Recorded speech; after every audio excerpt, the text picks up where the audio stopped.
Welcome back on Kansas Sports Chatter. It is time now for Story Time with KSHSAA Covered, as we get to talk with one of the staff writers for the Kansas State High School Activities Association with KSHSAA Covered.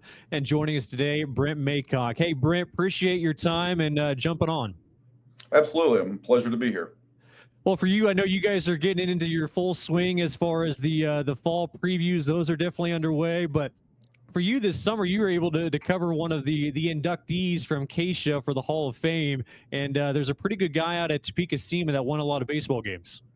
Yeah, Steve Bushnell, he was one of the inductees this year, 5 of them that went in with some other guys like CJ Hamilton from Silver Lake. He'll actually be presented his award during the upcoming football season, so we'll have a story in the fall about CJ and his legendary career there at Silver Lake, and then the other inductees that went in. But yeah, Steve Bushnell is somebody I've actually known kind of since my very first days in high school or in journalism in Kansas. When I arrived at Emporia in 1991, Steve was just finishing up his career at Emporia State, and he coached the Legion team during the summer. So one of the first beats I had during the summer down there was covering Legion baseball, and lo and behold, Steve Bushnell was one of the head coaches of the Legion programs down there. So Steve and I's story kind of interacts and intertwines for about 30 years or so.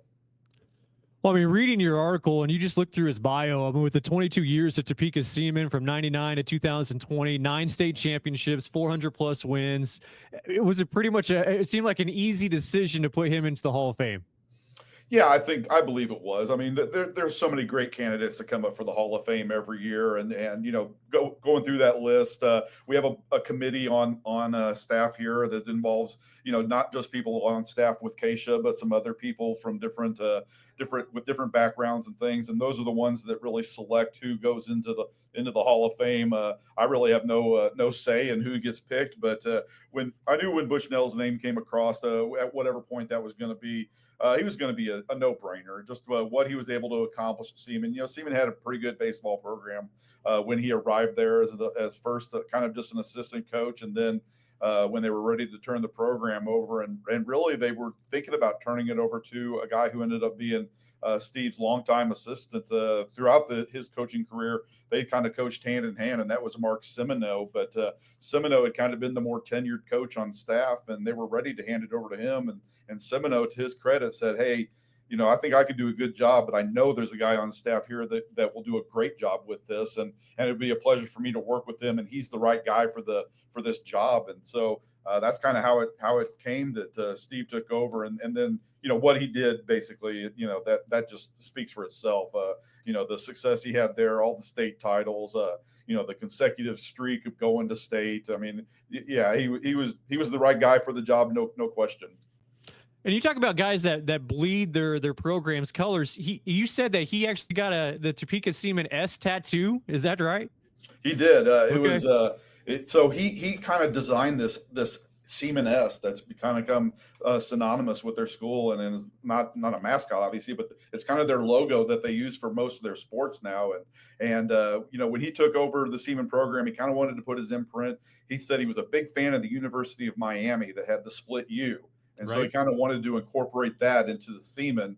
And so he worked with it was a local sporting good dealer here that's now no longer a business, called KSHSAA, and they got together and they came up with this split S. It's that Seaman is now become kind of known for. And now you see different programs will use variations of it. You might have the color scheme reversed, right, or things like that. But it's now as much a part of Seaman as the Viking itself. So yeah, his son was a senior back in around like 2008, 2009, I believe it was.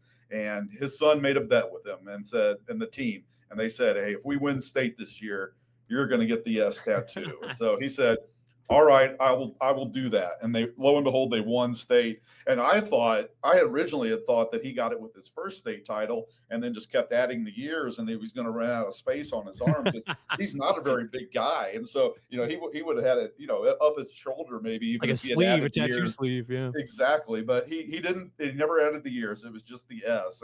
And ironically, it was a former player of his that gave him the tattoo as well. So it was a former pitcher that he had, during his career there, who went into the tattooing business, and that's who gave him the tattoo. And so, yeah, it was a bet with his son, and the son was able to cash in on it. And it was kind of inspired by, I think, Rick Pitino, like the previous year, had made the bet with his Louisville Cardinals that if they would win, if they won the national title, he would get his first tattoo ever.